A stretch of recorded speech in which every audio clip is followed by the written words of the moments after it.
আপনি শিরিক করিয়াছেন, সেই অপরাধে আপনার শরীরের সমস্ত চামড়া খসাইয়া ফেলিতে হইবে। শাস্তি দেব, বাদশাহ বলছেন। চামড়া খসিয়া ফেলবি তুই? বাদশাহ, আমি নিজেই খসাই দিচ্ছি। বলছে আল্লাহর কুতুব কথা শোনা মাত্র, মানে বাদশাহ এই কথা শোনা মাত্র আমাকে শাস্তি দিবি? দেখাই দিচ্ছে, আমি দেখে নে। 2 হাতের আঙ্গুলি দ্বারা পায়ের নিচে থেকে আরম্ভ করিয়া, পায়ের নিচে থেকে আরম্ভ করিয়া পায়জামা খোলার মতো করে, কেমন করে যে খুললো আল্লাহ জানে। শোনেন না, পায়ের নিচে থেকে আরম্ভ করিয়া গায়ের সমস্ত চামড়া খসাইয়া বাদশার সম্মুখে ফেলিয়া জঙ্গলে চলিয়া গেলেন। জঙ্গলে চলিয়া গেলেন। হায়রে চরমনাই, আল্লাহ হিদায়াত করেন। বলেন আল্লাহ তুমি এদেরকে হিদায়াত করো। আর যদি তাদের হিদায়াত যদি বদনসিব ওমরের মতো হিদায়াত করো, আর যদি বদনসিব আবু জাহলের মতো হিদায়াত ভাগ্যে না থাকে, তো আল্লাহ জানে এরা অসংখ্য সাধারণ মানুষকে গুমরাহ না করতে পারে। আল্লাহ এদের মুখ বন্ধ করে দাও।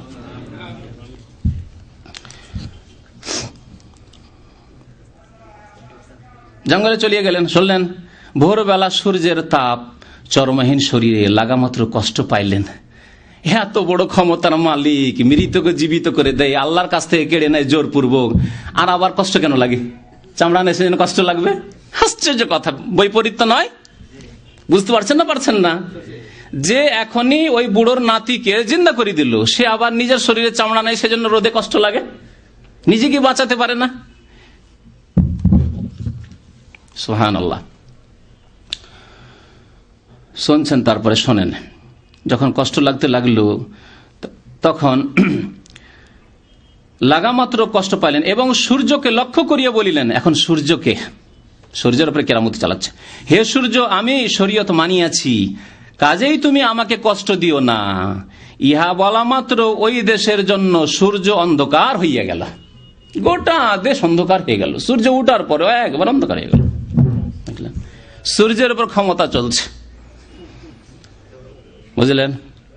নমরুদ এই দাবি করতে পারেনি। নমরুদকে যখন ইব্রাহিম আলাইহিস সালাম বলেছে তুমি পশ্চিম দিক থেকে উঠিয়ে দেখাও তো দেখি, তখন ফাবহিতাল্লাযী কাফারা, হতভম্ব হয়ে গেল যে কি জবাব দেবে, জবাবই খুঁজে পেল না। আরে সূর্যকে দিল অন্ধকার করে ডুবিয়ে। দেশের ভিতরে একটা শোরগোল পড়িয়া গেল। বাদশাহ অস্থির হইয়া ওই হুজুরকে তলাশ করিতে লাগিলেন। এখন পা ধরে পড়ে যাবে। বহু চেষ্টার পর এক জঙ্গলে গিয়া তাহার সাক্ষাৎ পাইলেন এবং আরজ করিলেন, হুজুর, শরীয়ত জারি করিতে গিয়া আমরা কি অন্যায় করিলাম, যাহার জন্য আমাদের এই মুসিবত আনিয়া দিয়াছেন? হুজুর তখন সূর্যকে লক্ষ্য করিয়া বলিলেন, হে সূর্য, তোমাকে বলিয়াছি আমাকে কষ্ট দিও না, কিন্তু দেশবাসীকে কষ্ট দাও কেন? আমাকে কষ্ট দিও না, সারা দেশবাসীকে কষ্ট দিচ্ছ। আল্লাহু আকবার। জি, হিন্দু ধর্মের রামায়ণ মহাভারত পড়লে যেমন লাগবে তেমন এই বই পড়লে লাগবে। যদি কেউ কম্পারেটিভ রিলিজন পড়েন তো বেদ পুরাণ রামায়ণ মহাভারতের কিস্সা কাহিনী যেমন পড়বেন, হ্যাঁ, কুরু পাণ্ডবদের যেমন লাগবে ওই রকম লাগবে এই কিতাব পড়লে।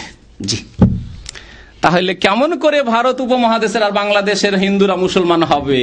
দেখবে যা আছে আমাদের কাছে মহাভারত আর রামায়ণে, আর তাই আছে চরমনাইদের কাছে, মুসলমানদের কাছে বাংলাদেশে, কেন মুসলমান হবে? সাওয়া সাওয়া।